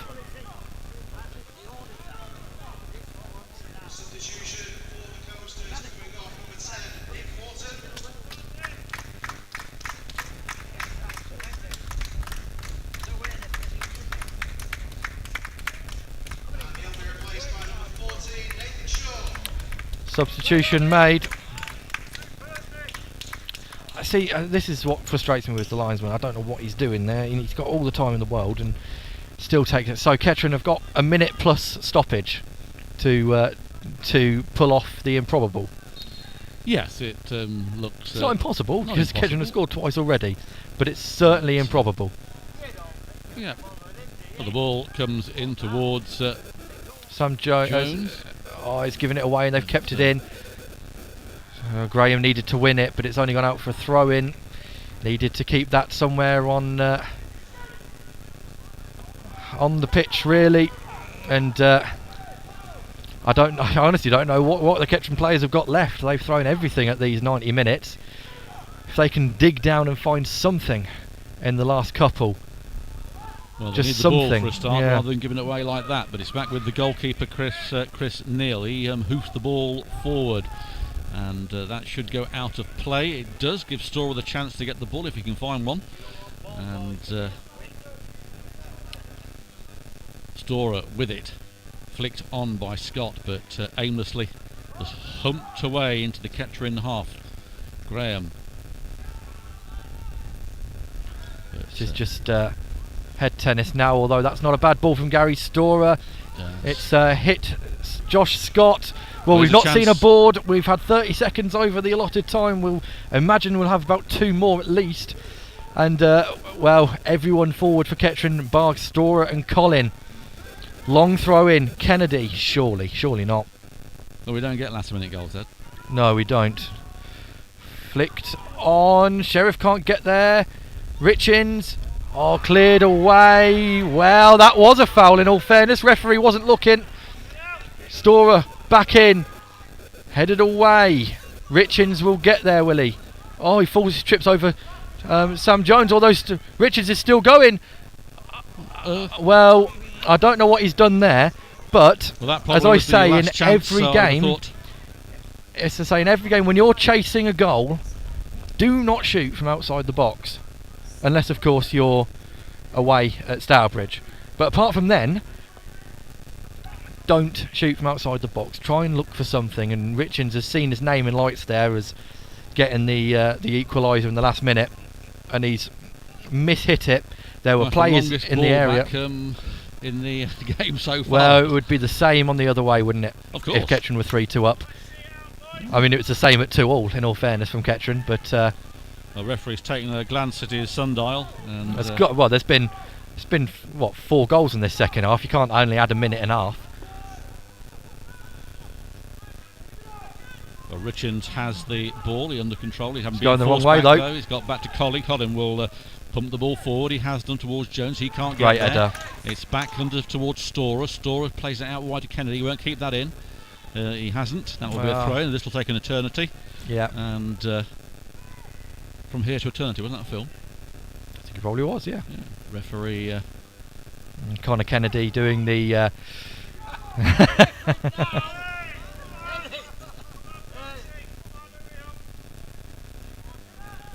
Nice to see that both sides can cheat. But it's thrown eventually. yeah, nearly 3 minutes 3 minutes for a had. throw in, not bad. I'd imagine, That should be about it. yeah, Referee hasn't pursed his lips yet, though. headed away. Jones keeps it on. It's scrappy. Kennedy. Oh, Connor, that's got to be better. Again, this is the difference in class between the two teams. We said it at home to Hereford. When they were chasing some, when they needed something, their balls forward, even the clearances, stayed on the pitch and caused issues. Kettering, every time they've cleared the ball forward, it's either gone straight to a centre half or it's gone out for a throw-in. And it's, that's just the way it works. It's just the golfing class between the two teams. Well, Fryatt's got to do something with this. Again, he needs to keep it in play. He has done. Headed away. There's no red and black shirts on it. Down the line. Cut out by McGrath. McGrath needs to do something with this. He needs to do something with it. Oh, McGrath. That's naughty at this part in the game. Doing a back heel there. Kennedy clips forward. Well, it hadn't gone. Well, that's full time. Gutting for Kettering. In truth, Fylde were the better team for the majority of the 90 minutes, but Kettering in the lead twice, pegged back twice, and then a wonderful last-minute goal. In all fairness to Fylde, a really good finish. Kettering will be gutted, absolutely gutted, and they performed very well, but you know, sometimes in football, class shows through eventually. I mean, Kettering didn't clear the lines when they had the opportunity to do so, and they were punished for it. Cracking goal to win the game. A side that had the majority of the play, placed in class football. You can see a full-time team against a part-time team, and you can see the difference when it comes down to the 90 minutes. From the word go, Fylde were the better team. But in saying that, Kettering had the lead twice, and the second time when they went 2-1 ahead, a little bit more composure, and you never know. But it's a long journey back, pointless, and we'll try and get some words with Paul Cox before we leave, which will appear on the highlights sometime in the week, depending on what time we get back. It won't be today, that is for sure. But from Ed and myself, it's a good night here from AFC Fylde, and